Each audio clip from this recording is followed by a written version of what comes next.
Después de la Primera Guerra Mundial, el desenlace de la guerra fue negativo para Alemania, que se vio obligada a pagar enormes reparaciones a los países victoriosos debido al Tratado de Versalles.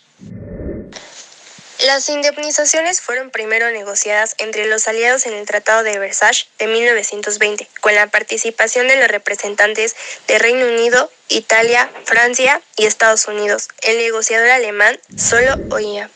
La desocupación provocó una crisis económica.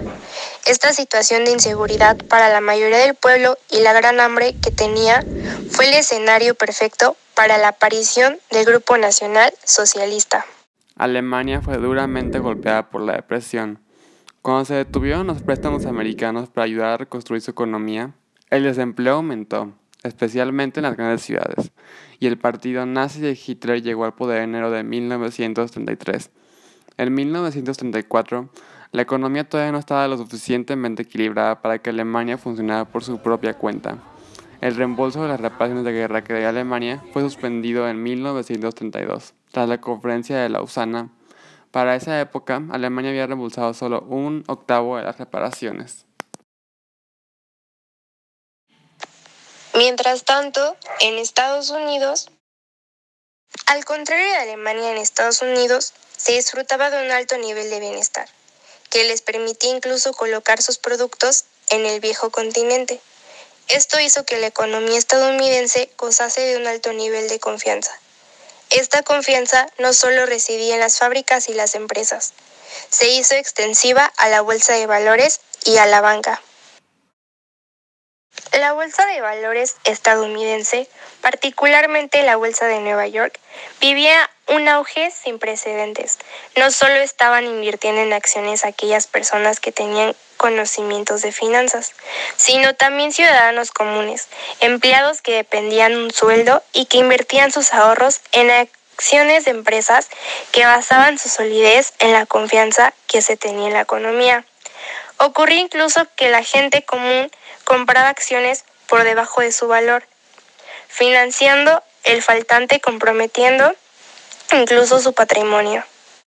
Para finales de octubre de 1929 se empezaron a producir los primeros problemas.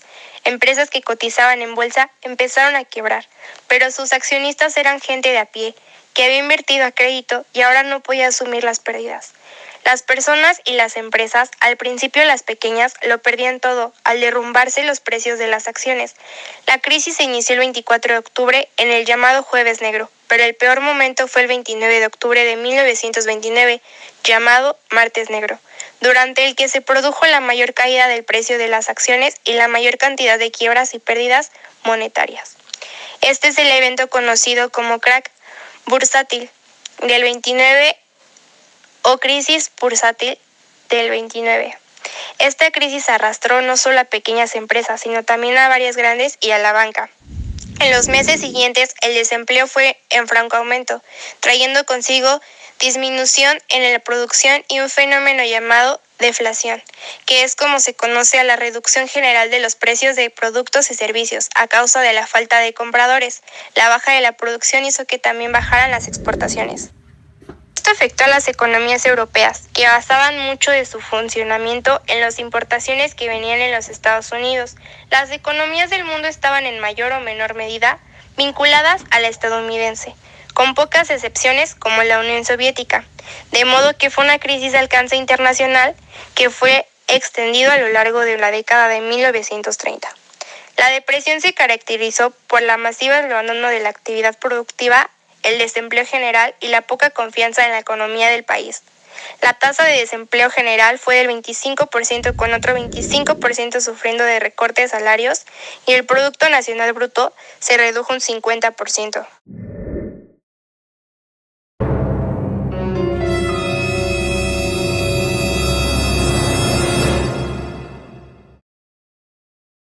Con el desplome de Wall Street, la causa de la Gran Depresión, hubo bastante desempleo y pobreza, lo que provocó que hubiera una ola de suicidios en el distrito financiero.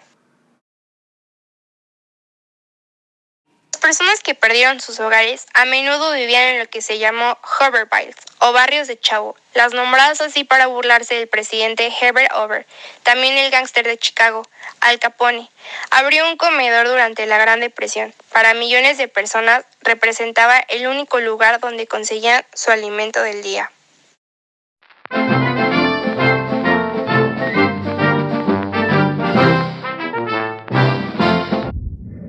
Hola queridos ciudadanos estadounidenses, hoy yo, su presidente Franklin Roosevelt, estoy concertado sobre el gran desempleo y pobreza que hay en nuestros Estados Unidos de América.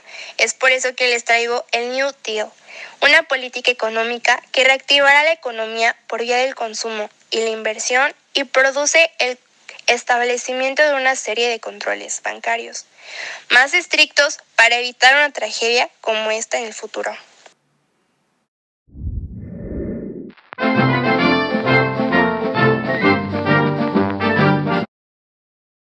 Les habla su Führer, Adolf Hitler.